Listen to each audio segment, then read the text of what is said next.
Bismillah ar-Rahman Rahim. Good evening, boys. Thank you so much for your participation during the class. Today we started from page number 58, lesson number 5 of unit 4, The Hobbit. So I asked you a question in the beginning that have you read The Hobbit or perhaps seen the film? So many of you have said yes, and many of you haven't seen this movie.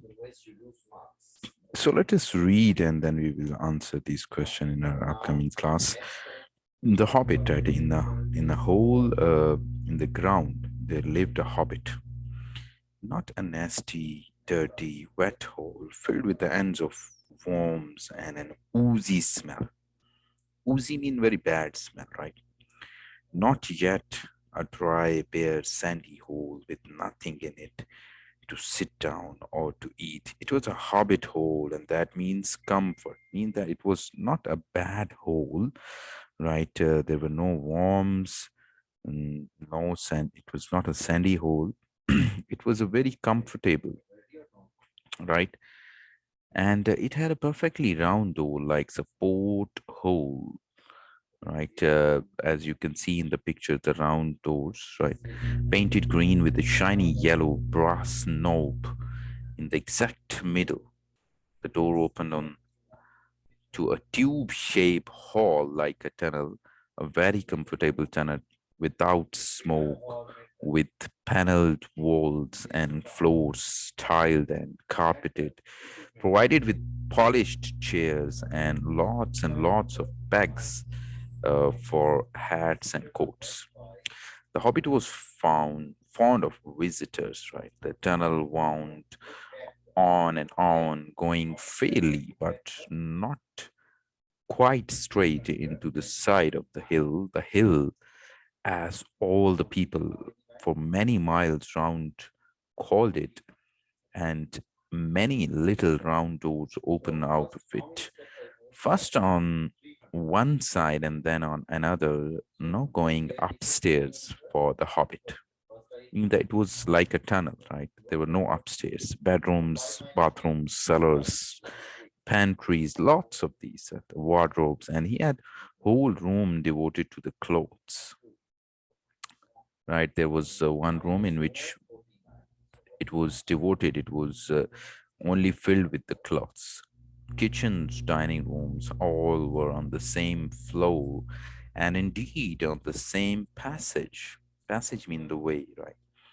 The best rooms were all on the left hand side going in, for these were the only ones to have windows, deep set round windows looking over his garden and meadows beyond, sloping down to the river.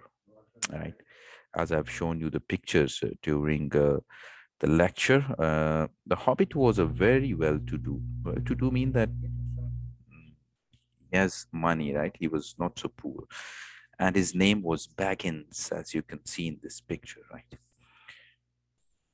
The Bagginses had lived in the neighborhood of the hill for the time out of mind, and people considered them very respectable, not only because most of them were rich, but also because they never had any adventures or did anything unexpected. You could tell what a Baggins would say on any question without the bother of asking him. This is a story of how a Baggins had an adventure and found himself doing and saying things altogether unexpected. He may have lost the neighbor's respect, but he gained well,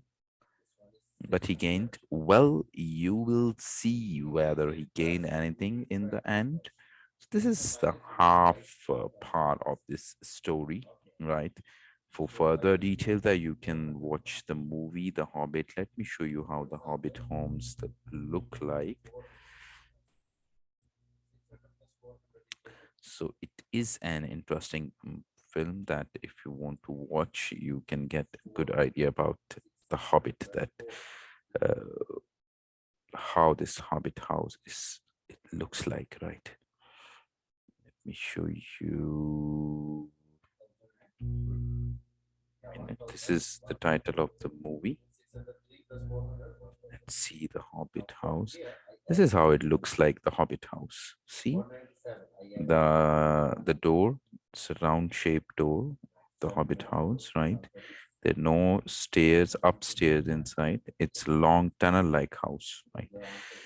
So this is the end of our today's lesson. I hope you enjoyed it. I'll see you in the next class. Take care. Bye.